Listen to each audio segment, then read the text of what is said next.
Em 2 Samuel, capítulo 11, a partir do versículo 1, diz assim: Decorrido um ano no tempo em que os reis costumam sair para a guerra, enviou Davi a Joabe e seus servos com ele, e a todo Israel, que destruíram os filhos de Amon e sitiaram Rabá. Porém Davi ficou em Jerusalém. Uma tarde levantou-se Davi do seu leito e andava passeando no terraço da casa real. Daí viu uma mulher que estava tomando banho. Era ela muito formosa. Davi mandou perguntar quem era. E disseram: é Batseba, filha de Eliã e mulher de Urias, o heteu. Então enviou Davi mensageiros que a trouxessem. Ela veio e ele se deitou com ela. Tendo-se ela purificado da sua imundícia, voltou para a sua casa. A mulher concebeu e mandou dizer a Davi: estou grávida. Então enviou Davi mensageiros a Joabe, dizendo: manda-me Urias, o heteu. Joabe enviou Urias a Davi. E vindo, pois, Urias a Davi, perguntou este como passava Joabe, como se achava o povo e como ia a guerra. Depois disse Davi para Urias: desce à tua casa e lava os pés. Saindo Urias da casa real, logo se lhe seguiu um presente do rei. Porém Urias se deitou à porta da casa real, com todos os servos do seu senhor, e não desceu para a sua casa. Fizeram-no saber a Davi, dizendo: Urias não desceu para a sua casa. Então disse Davi a Urias: não vens tu de uma jornada? Por que não desceste à tua casa? Então respondeu Urias a Davi: a arca, Israel e Judá ficam em tendas. Joabe, meu senhor, e os servos de meu senhor estão acampados ao ar livre. E hei de eu entrar na minha casa para comer e beber e para me deitar com minha mulher? Tão certo como vives e como vive a tua alma, não farei tal coisa. Então disse Davi a Urias: demora-te aqui ainda hoje, e amanhã te despedirei. Urias, pois, ficou em Jerusalém aquele dia e o dia seguinte. Davi o convidou, e comeu e bebeu diante dele, e o embebedou. À tarde saiu Urias a deitar-se na sua cama, com os servos de seu senhor, porém não desceu à sua casa. Pela manhã Davi escreveu uma carta a Joabe, e lhe mandou por mão de Urias. E escreveu na carta dizendo: ponde Urias na frente da maior força da peleja, e deixai-o sozinho, para que ele seja ferido e morra. Tendo, pois, Joabe sitiado a cidade, pôs a Urias no lugar onde sabia que estavam homens valentes. Saindo os homens da cidade pelejando contra Joabe, caíram alguns do povo, dos servos de Davi, e morreu também Urias, o heteu. Até aqui tá bom, meu irmão. Então deu para entender aí o que aconteceu ali naquele ano em que o rei Davi ele resolve não ir à guerra. Todos foram e ele resolve ficar. Vai dizer isso aí já no versículo 1, no primeiro versículo de 2 Samuel capítulo 11. Decorrido um ano, no tempo em que os reis costumam sair para a guerra, então envia Davi ali Joabe e os seus servos com ele e todo Israel, que destruíram os filhos de Amon e sitiaram Rabá. Porém Davi, ele ficou em Jerusalém. Vamos tirar aqui algumas lições, queridos. E a primeira lição que eu vejo aqui é o cuidado que nós temos que ter com o nosso tempo ocioso. O que você tem feito com o seu tempo ocioso? Aquele momento em que você não está tendo nada o que fazer. Tem nada para fazer.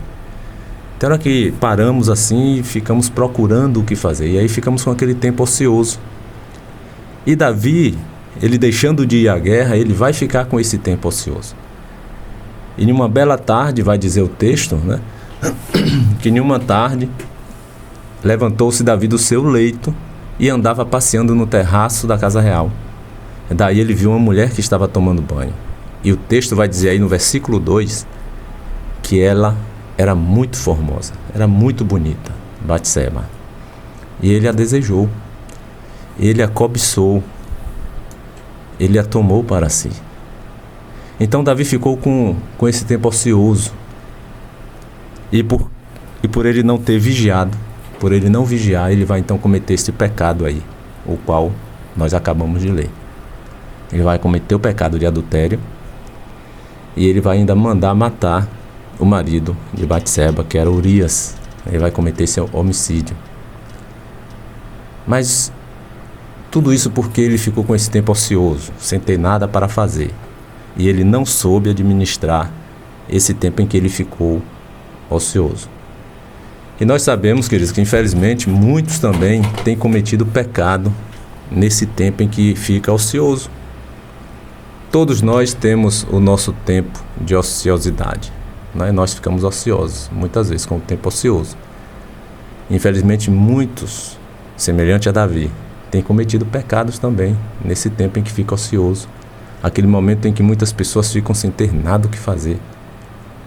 Então procure sempre fazer algo que convenha, algo que edifique no Senhor, quando você estiver com esse tempo ocioso.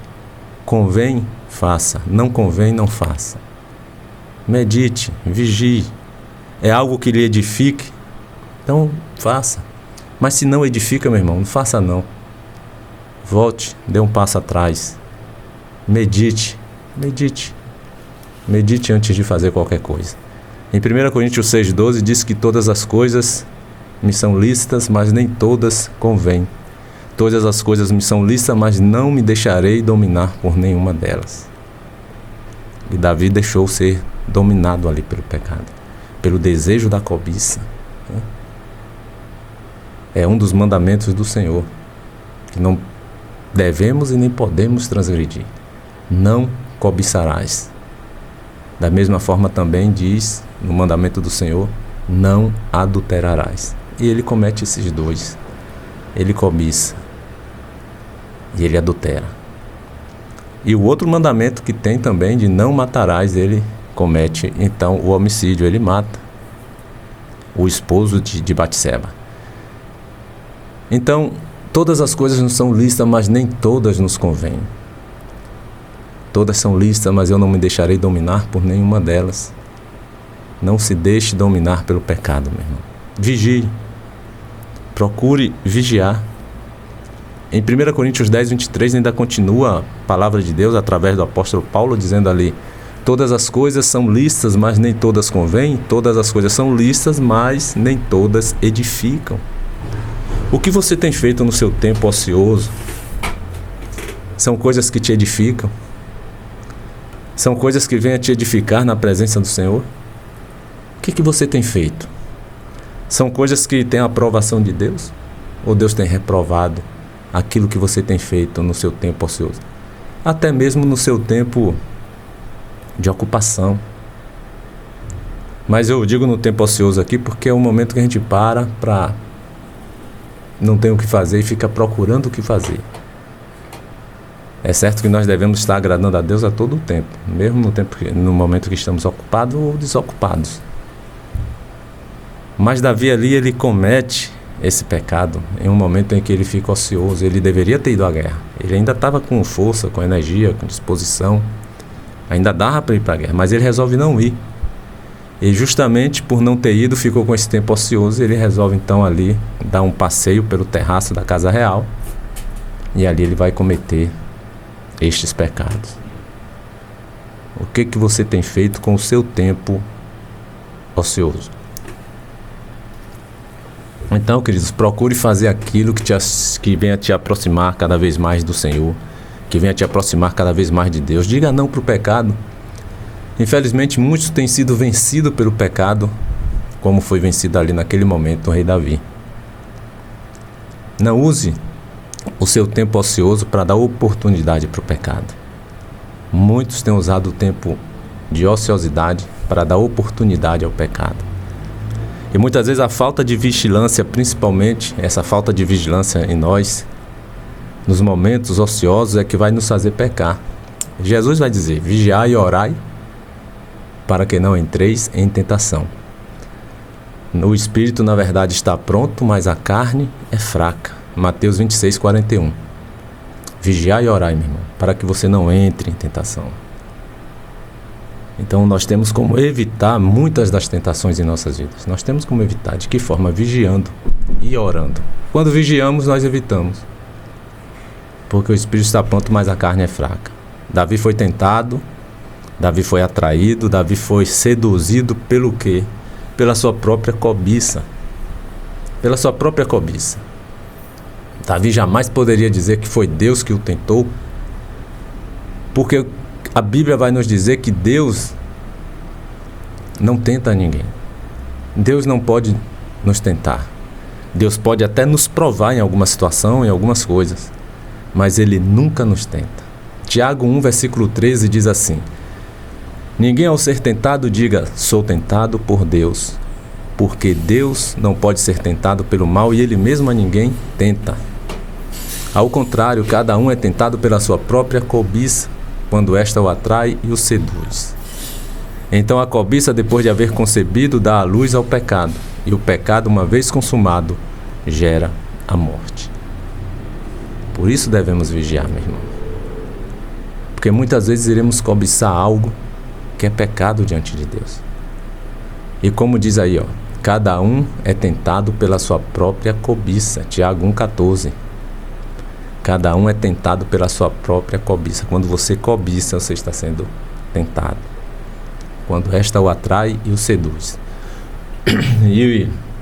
Então a cobiça, depois de haver concebido, dá luz ao pecado, e o pecado, uma vez consumado, vai gerar a morte. Muitos já estão mortos aí espiritualmente, mas ainda está vivo fisicamente. Há uma chance, você só não vai ter chance depois que morrer fisicamente. Aí segue-se o juízo. Mas se você morreu espiritualmente, porque você cobiçou e deu luz a esta cobiça, deu luz ao pecado, há chance, querido, de você se redimir diante de Deus. Então, devemos vigiar. Por isso é que nós devemos vigiar. Muitas vezes iremos ser tentados, né? Iremos cobiçar algo que vai ser pecado diante do Senhor. E vou lhe dizer mais, cuidado com a cobiça dos olhos. Cuidado com a cobiça dos seus olhos. Porque existe a cobiça também através dos olhos. Existe a cobiça através dos desejos da carne e a dos olhos. Em 1 João 2,15 a 17 vai dizer assim: não ameis o mundo e nem as coisas que há no mundo. Se alguém amar o mundo, o amor do Pai não está nele. Porque tudo que há no mundo, a concupiscência da carne, a concupiscência dos olhos e a soberba da vida, não procede do Pai, mas procede do mundo. Ora, o mundo passa, bem como a sua concupiscência. Aquele, porém, que faz a vontade de Deus, permanece para sempre. Mas aqui no versículo 16 de 1 João 2, versículo 16, vai dizer que há a concupiscência dos olhos, a concupiscência da carne e a concupiscência dos olhos. Os desejos dos olhos, a cobiça dos olhos. Cuidado com essa cobiça dos olhos, meu irmão. Cuidado com o que você anda cobiçando através dos seus olhos. Nossos olhos são portas de entrada, tanto para o bem, como também para o mal. São portas de entrada. O próprio Jesus vai nos alertar lá em Lucas 11, versículo 34, Jesus vai dizer assim: são os olhos a lâmpada do corpo. Se os teus olhos forem bons, todo o teu corpo será luminoso. Mas se os teus olhos forem maus, todo o teu corpo ficará em trevas. Queridos, um corpo em trevas é um corpo doentio. Um corpo em trevas é um corpo atribulado, é um corpo angustiado, é um corpo deprimido, é um corpo totalmente sem saúde. E para que o nosso corpo fique em trevas, basta que tenhamos olhos maus. Olhos maus em que você tem colocado os teus olhos? No seu tempo de ociosidade, no seu tempo ocioso, em que você tem colocado os seus olhos? Eu sei que há muitas tentações, como Davi sofreu aquela tentação. Mas ele foi à frente por conta da cobiça dos seus olhos, a cobiça da sua carne, os desejos que habitavam ali na sua carne, os desejos que seus olhos ali contemplaram. Ele deu luz ao pecado. Então, muito cuidado com aquilo que você anda vendo, olhando, né? Seja na internet, seja na televisão, seja na vida sem ser virtual. Muito cuidado, meu irmão. Salmo 101, versículo 3 diz assim: não porei coisa má diante dos meus olhos. Não porei coisa má diante dos meus olhos. Salmo 101, versículo 3. Em uma outra versão, na RA, diz: não porei coisa injusta diante dos meus olhos. A mesma coisa. Então, cuidado com aquilo que você coloca diante dos seus olhos. Coloque sempre diante dos seus olhos aquilo que não esteja desagradando a Deus. Aquilo que te edifique. Aquilo que você não permita até mesmo ser dominado por elas. E outra coisa, o que nos chama a atenção aqui, na vida de Davi, e naquele momento e naquela situação, que a vida de Davi estava indo muito bem. Davi vivia tempos de bonança, queridos. Muitas vitórias, muitas bênçãos do Senhor na sua vida. Então, cuidado quando estiver tudo indo bem. Cuidado quando estiver tudo indo bem. Aumente a vigilância, meu irmão. Quando estiver tudo bem, aumente a vigilância. Não baixe a guarda. Tenha cuidado. Porque foi justamente nesse tempo de bonança aí, que estava tudo indo bem na vida de Davi, muitas bênçãos, muitas vitórias, foi justamente nesse momento em que o inimigo tentou. Que ele foi tentado e que ele caiu. Foi justamente nesse período que ele foi atingido pelo pecado. E é justamente que nesses momentos que geralmente nós baixamos a guarda.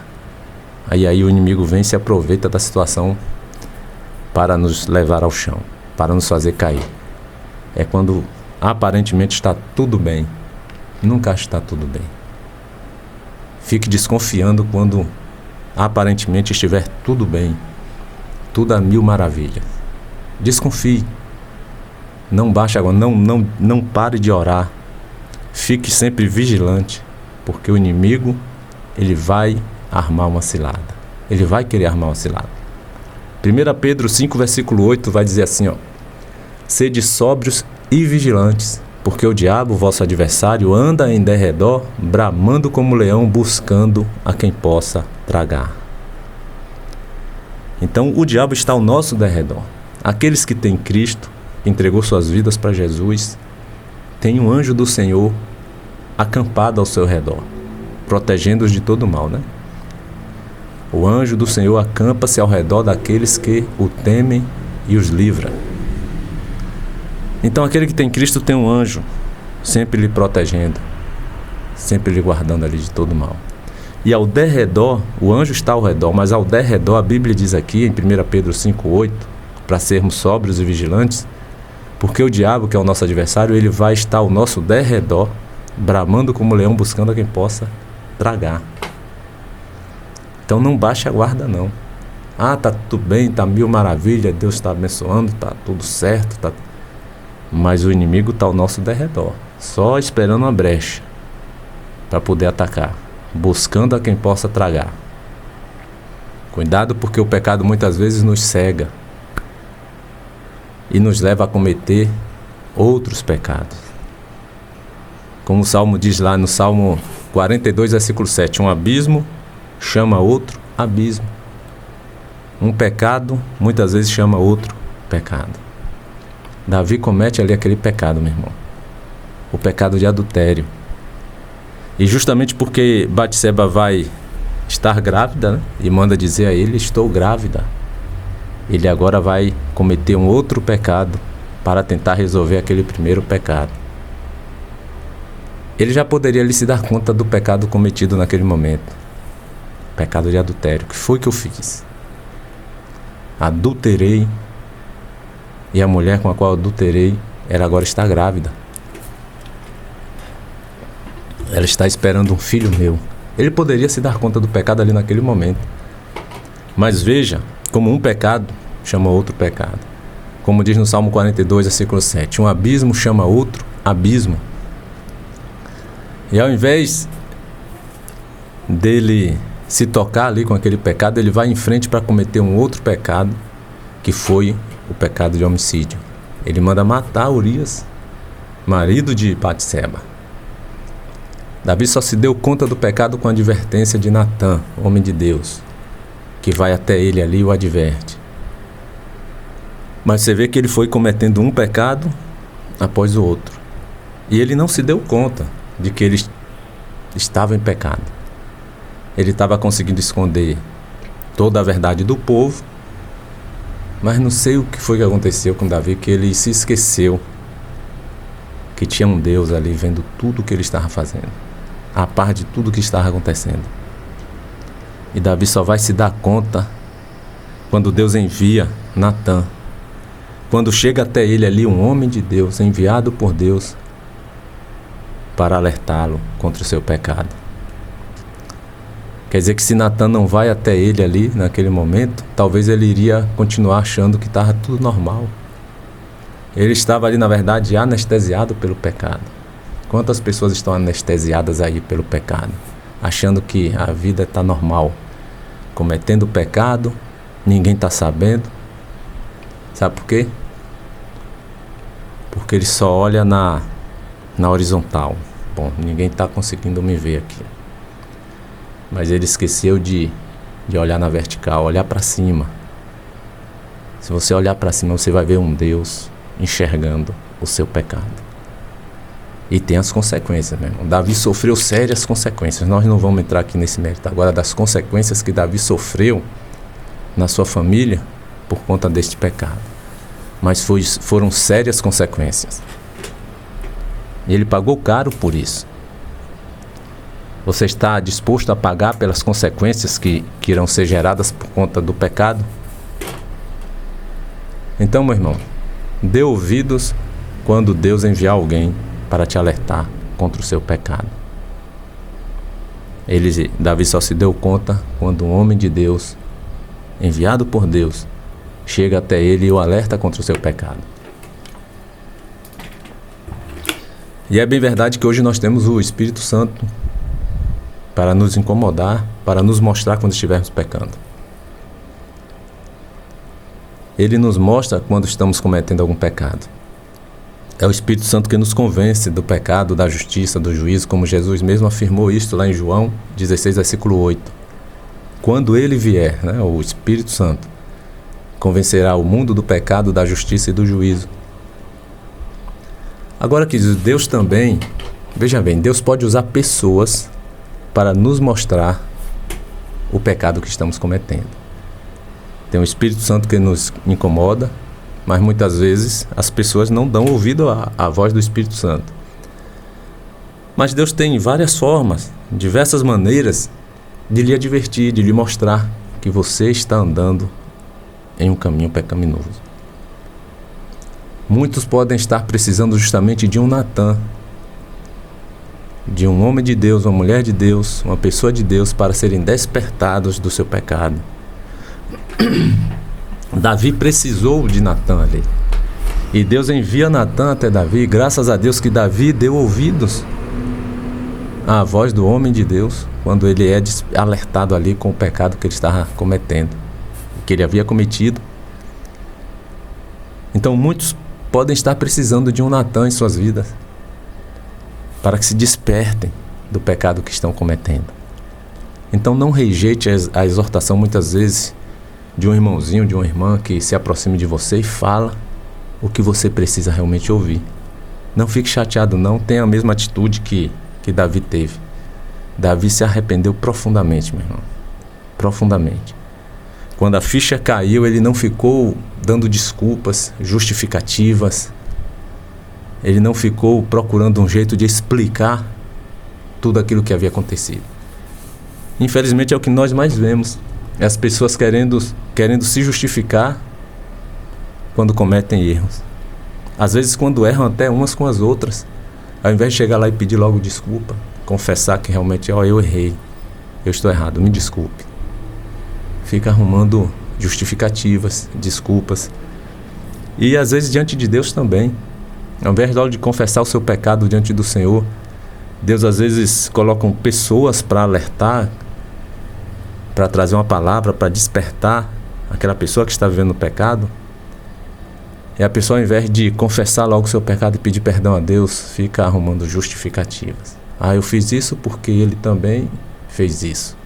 Eu fiz isso porque ela também eu fiz isso. Meu irmão, faça como Davi.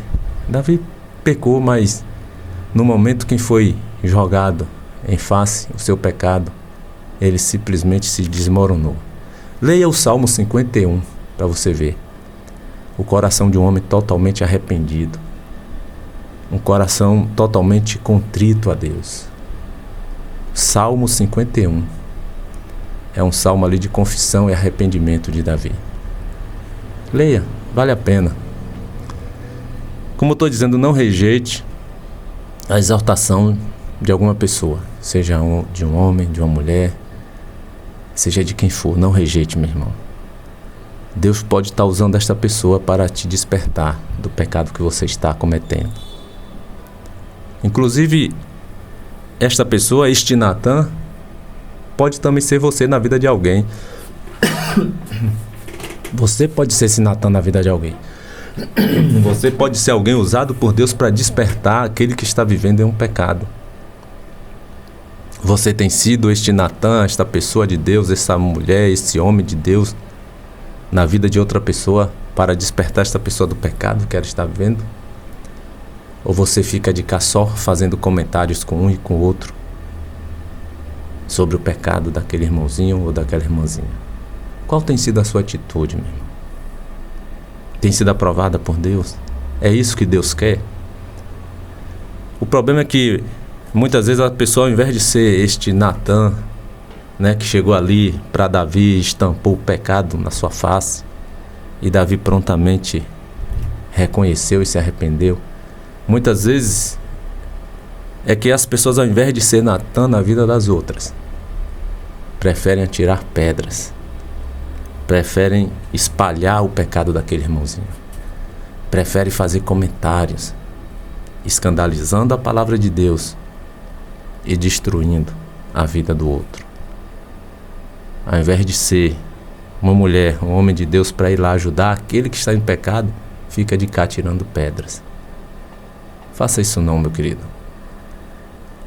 Em João 8, versículo 7, Jesus disse para aqueles que queriam condenar e matar aquela mulher adúltera, Jesus disse: aquele que dentre vós estiver sem pecado, seja o primeiro que lhe atire a pedra. Se você não tem pecado, tudo bem, pode atirar pedra, pode apontar o dedo, pode difamar a pessoa, pode fazer o que for. Mas eu não enxergo ninguém sem pecado, meu irmão. Eu não sou sem pecado, você não é sem pecado.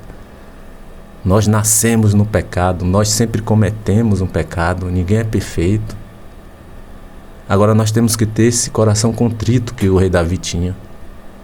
No momento que foi estampado o pecado em sua face, ele se arrependeu prontamente e não o cometeu mais. Que não adianta também você reconhecer, pedir perdão a Deus e amanhã está cometendo o mesmo pecado. Adiantou alguma coisa? E aí vira cinismo. Será que você realmente se arrependeu? Pois é, queridos, Davi, quando foi advertido ali, ele reconhece logo o pecado, ele se arrepende. E nós devemos ter essa mesma reação, essa mesma atitude que Davi teve. Diante da história ali que Natan conta, Davi dá a sua própria sentença julgando aquele homem. Natan conta uma história ali de um homem rico que tinha muito gado, muitas ovelhas, e recebeu visitantes. E existia um homem pobre que só tinha uma única cordeirinha, tratava como filha, dormia em seus braços, ele dava comida na boca. E quando o rico recebe as visitas, os visitantes, ao invés de matar do seu rebanho, manda ir lá buscar a cordeirinha daquele homem pobre para poder matar e dar o que comer às visitas. Davi, quando ouve essa história, ele se enfurece, ele fica louco. E ele dá logo a sentença. Natan, isso de fato aconteceu, então este homem deverá ser morto. E ele deverá pagar 4 vezes mais pela cordeirinha do homem pobre. Então, diante dessa história aí que foi contada por Natan, Davi dá ali a sua própria sentença, julgando aquele homem rico. É justa a indignação dele. Só que Naamã disse: esse homem és tu. Tu tinha muitas mulheres. E se quisesse mais, o Senhor ia te dar mais e mais à sua disposição. Você foi lá pegar a única mulher que um homem tinha, que Urias tinha. No meio de tantas mulheres no reino de Israel, e você poderia escolher qualquer uma que estivesse ali autorizada para você pegar. Você foi pegar a única que não podia. E ali Davi se derrama diante do Senhor, meu irmão. E o que me chama a atenção é que quando ele ouve essa história, ele dá logo a sua sentença, né? Para o pecado daquele. Ele não estava enxergando o pecado dele. Até então, não. Quando Natan diz: esse homem és tu, aí caiu a ficha. Mas antes de cair a ficha, ele aponta o dedo e dá logo a sentença daquele homem. E às vezes é assim com nós também, cada um de nós. Damos a nossa própria sentença para julgarmos as outras pessoas e não estamos enxergando, muitas vezes, que estamos cometendo o mesmo erro ou talvez pior. Mas queremos dar a sentença para o outro. Como somos bons para dar a sentença para o outro, né? Davi foi ligeiro, foi rápido para dar a sentença logo para aquele homem cruel, injusto. Mas quando Natan disse: esse homem és tu, imagine a afeição de Davi nesse momento, meu irmão. Imagine. Mas graças a Deus que... Por isso que Davi é considerado homem segundo o coração de Deus. Porque na mesma hora ele se derrama. Ele se arrepende, ele confessa o seu pecado, pede perdão a Deus. Então, meu irmão, esteja sempre disposto a ajudar e não a julgar. Não está tirando pedras. Você quer julgar? Julgue a você mesmo. Julgue a você mesmo e veja como é que está a sua vida diante de Deus. Porque somos tão prontos para julgar o outro, para apontar o dedo para o outro, né? Mas como somos tardios para julgarmos a nós mesmos. Interessante que em 1 Coríntios 11, versículo 28, a Bíblia vai dizer assim, a palavra de Deus: examine-se, pois, o homem a si mesmo, e assim coma do pão e beba do cálice. O contexto aqui está falando da ceia do Senhor. Quem estaria preparado para participar da ceia do Senhor e não? Pessoa que tivesse em pecado, não. Mas não estamos falando aqui de pessoas perfeitas, mas pessoas que estavam lutando dia a dia contra o pecado. Mesmo que cometesse algum pecado, se arrependia, se redimia diante do Senhor. Então, 1 Coríntios 11, 28 aqui, através de Paulo, Deus nos traz essa palavra: examine-se, pois, o homem a si mesmo, e assim coma do pão e beba do cálice. Você tem examinado a si mesmo, meu irmão? Ao invés de ficarmos examinando a vida dos outros, o que é que a Bíblia está nos dizendo aí? Examine-se, pois, o homem a si mesmo.